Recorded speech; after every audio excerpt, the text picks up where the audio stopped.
Hello, welcome to knowyoursteel.com. Today I'm going to talk about the difference in roles of sales managers of big steel companies vis-a-vis the role of traders in steel trading companies. Steel companies normally are known by their brand name to, to the consumers. For example, if somebody says ArcelorMittal, so people know that ArcelorMittal is the biggest company, steel producing company in the world, and that takes care of the sales by 50%. The brand name of the steel mill takes care of the sales by 50%, and another big contributing factor of sales is the facilities that the steel mills have got. According to me, there are two important things that takes care of sales of steel mills, big steel producing companies, be it primary companies or secondary companies. The two factors are, one is the brand name, the image, the brand recall. That takes care of the sales, and the second one is the facilities that the steel mills employ, because the quality is highly dependent on the kind of production facilities that the steel mill has got. So if the steel mill has got good facilities, like the blast furnace and the basic oxygen furnace and the continuous casting machine and a good rolling mill and stuff like that, then the quality of the steel is taken care of, because it's highly impossible to check the 100% of the steel being produced, and it's also highly impossible to produce steel without rejection. So quality is plays a main role in sales, and that is being taken care of by the facilities. So in big steel companies, these two factors takes care of sales by themselves. So I'm not trying to demean the role of sales managers. Sales managers in these big steel companies are called, in many companies they're called key account managers. So they bring in the profitability of the company, meaning they pitch in and try to capitalize on the brand value of the steel company and try to sell specialized products and increase the profitability of the company. I know they carry the brand image of the company to the market, and they try to kind of liaison between the market and the company, and try to give feedbacks every now and then to the management as what happens in the market. So and also one of the predominant roles of the sales managers or the key account managers in the primary steel companies, in the big steel companies, is that they mostly coordinate the ordering process.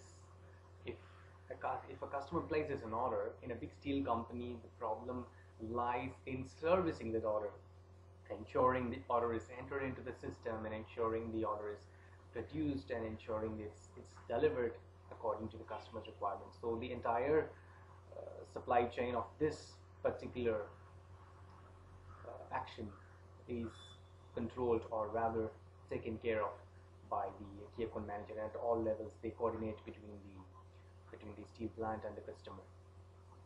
That's been one of the key roles. Like, you've got to take care of the order servicing of the customers. Of course, the order intake is also a role. So it's more of a coordination role in big steel plants for sales managers. When it comes to steel trading companies, the companies can be pretty smaller.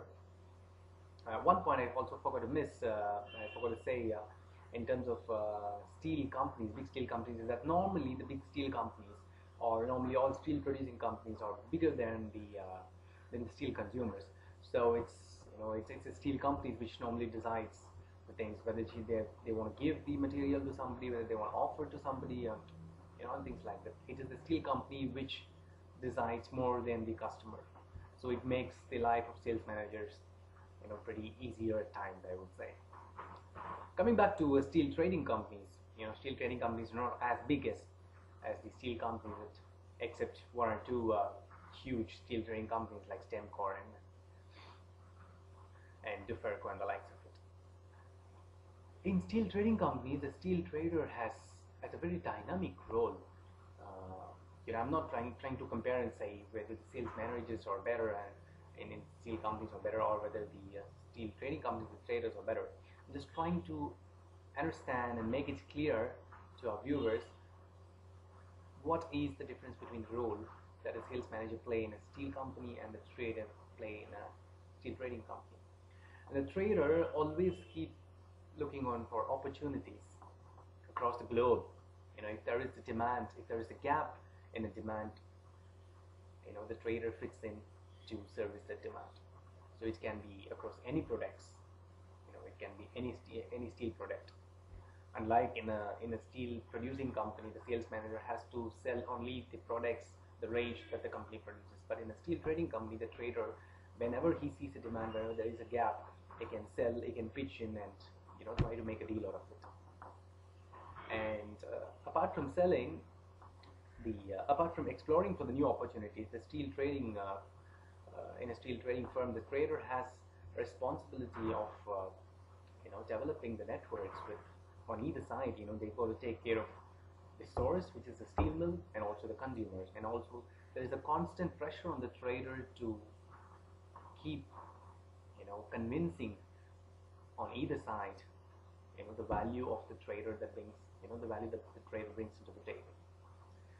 And this is one of the key responsibilities of the trader. And another thing is to gauge the supplier and the customer as how capable they are, and how creditworthy they are, how trustworthy they are whenever they have to finance a deal. Because normally traders also finance deals. Most of the cases, like they do a lot of prepayments to the mill, and they do deferred payments for the customers, so which is kind of risky.